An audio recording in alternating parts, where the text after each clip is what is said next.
Namaste friends. From this lecture onwards, I would be talking to you about control mechanism in automobiles. These are used to control the motion of automobile. Two in number, these are brakes and steering mechanism. When an automobile moves, it is essential to control its speed.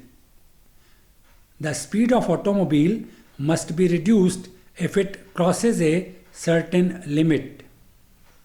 Otherwise also, while moving on road, if someone comes in front of you, you have to reduce the speed or stop the vehicle in order to prevent collision.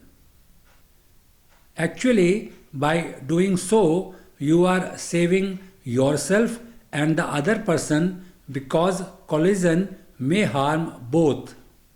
Brakes are one of the control mechanisms. To control the speed of automobile, we use brakes. By applying brakes, we can reduce the speed of automobile and can even stop it if required. Other control mechanism is steering mechanism. Through it, direction of motion is controlled. This is also essential as the path traversed may not be straight always. It may have some turns.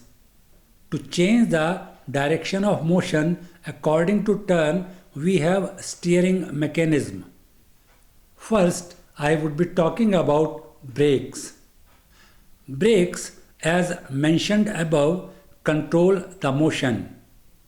To achieve it, these are used in every mode of transport. By applying brakes, one can reduce the speed of vehicle. If required, vehicle could be brought to rest by reducing speed. Thus, for stopping vehicle also, brakes are applied. While moving in traffic, as mentioned above, applying brakes could help you to save yourself and others. Brakes are essential, and the fact is that you cannot drive without brakes. Their failure may cause disaster. There are certain requirements of brakes. These are: number one, brakes should be strong enough to stop the automobile within minimum distance if emergency occurs.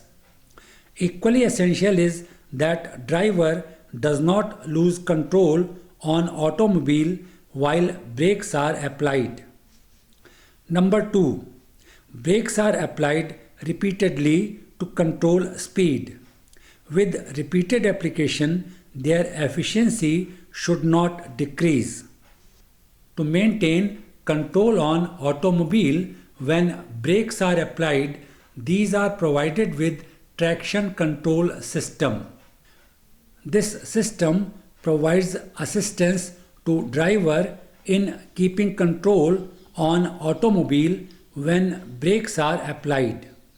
When brakes are applied, resistance to motion occurs due to friction. Friction causes rise in temperature. This rise in temperature in turn causes reduction in coefficient of friction. This reduces the resistance to motion and brake efficiency. However, the fact is when temperature is lowered, the coefficient of friction is restored. Still, the requirement is that material used should have least variation in coefficient of friction with rise in temperature. With repeated application of brakes, the rise in temperature becomes significant. Reduced brake efficiency is termed as fading of brakes. It is highly essential that brake efficiency is not reduced as it will cause disaster otherwise. In other words, fading of brakes should not occur, or brakes should have good anti-fade characteristics. Brake efficiency.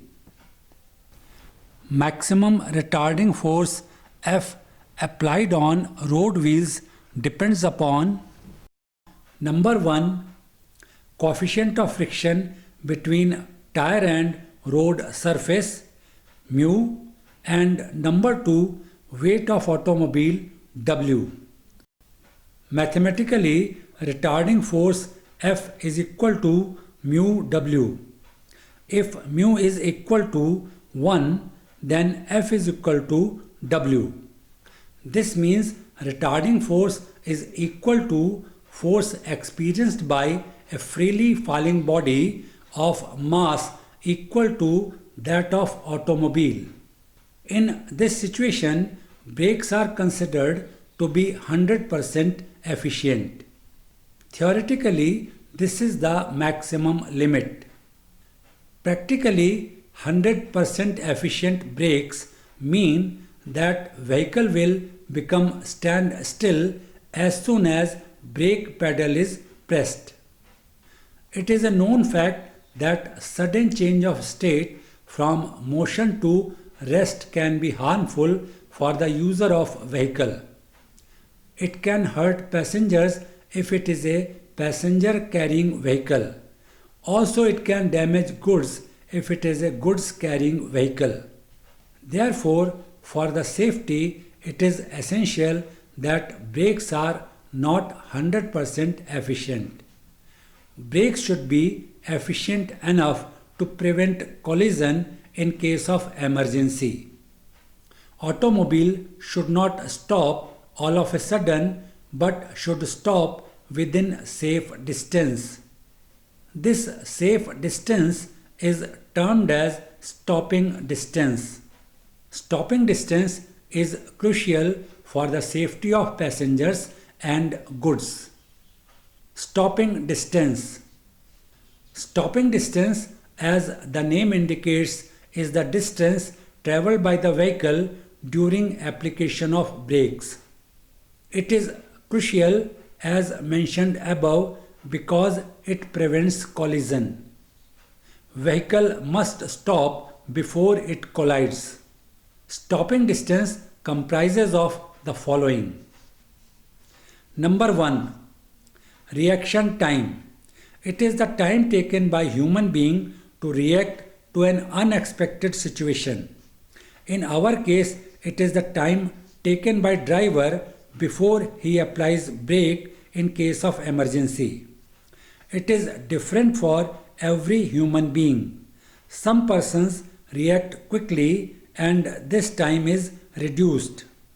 Such persons are said to have quick reflexes, which is another term used for it.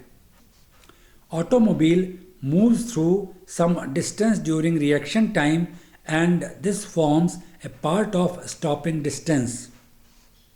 Number 2. As brake pedal is pressed, it actuates brake mechanism. Force applied on brake pedal is passed on to brake shoes finally. Frictional contact is created and brake is actuated. This process consumes time, though it may be very small. Some distance is travelled by automobile during this time. This distance forms part of stopping distance. Number 3. Third factor that adds to stopping distance is speed at which automobile is moving. If automobile is moving at high speed, this distance becomes large. At low speed of automobile, this distance is reduced accordingly. Stopping distance comprises of 3 factors mentioned above. It is very important parameter as far as safety is concerned. Controlling motion or speed of vehicle is achieved by creating resistance. This resistance is created through friction between surfaces in contact. Since long we have been using brake shoes. Brake shoes come in contact with inner surface of rim, and because of frictional resistance, motion is restricted. An example of this system are brakes in your bicycle. You can very conveniently see them. You will find rubber brake shoe that come in contact with inner surface of wheel rim, and resistance to motion is created. It occurs in similar manner in automobiles. In automobiles, there is recent modification in the form of disc brakes.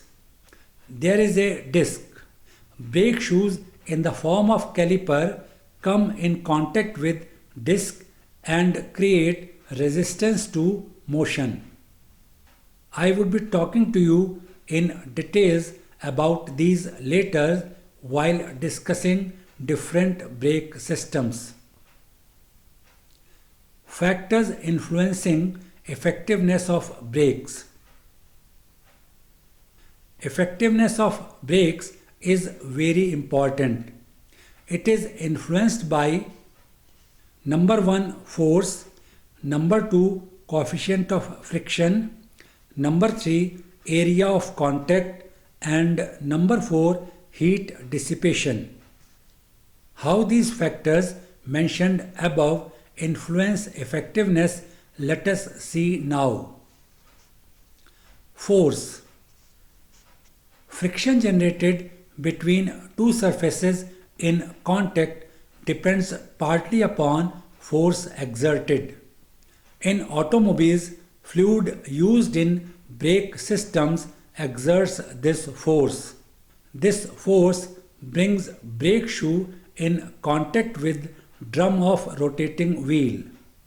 This contact causes friction and actuation of brake. Coefficient of friction.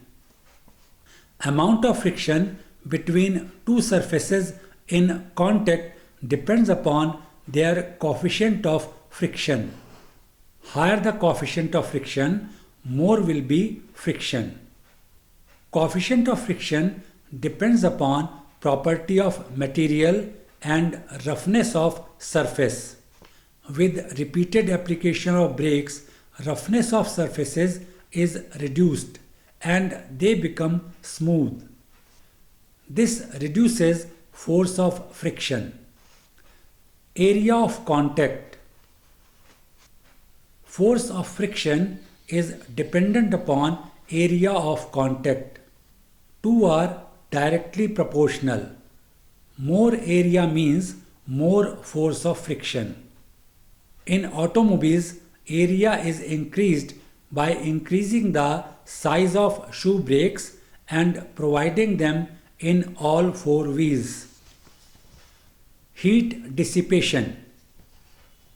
Upon application of brakes, resistance to motion occurs, which is loss of kinetic energy. Due to this loss, heat is generated. This is due to conversion of kinetic energy into thermal energy. Proper dissipation of this heat is essential.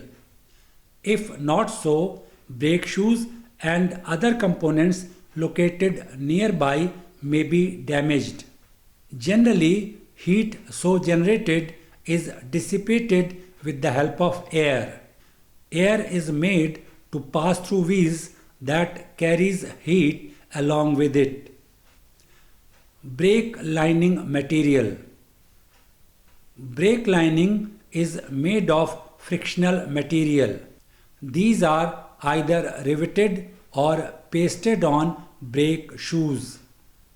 Sometimes brake lining is molded as integral part of brake shoes.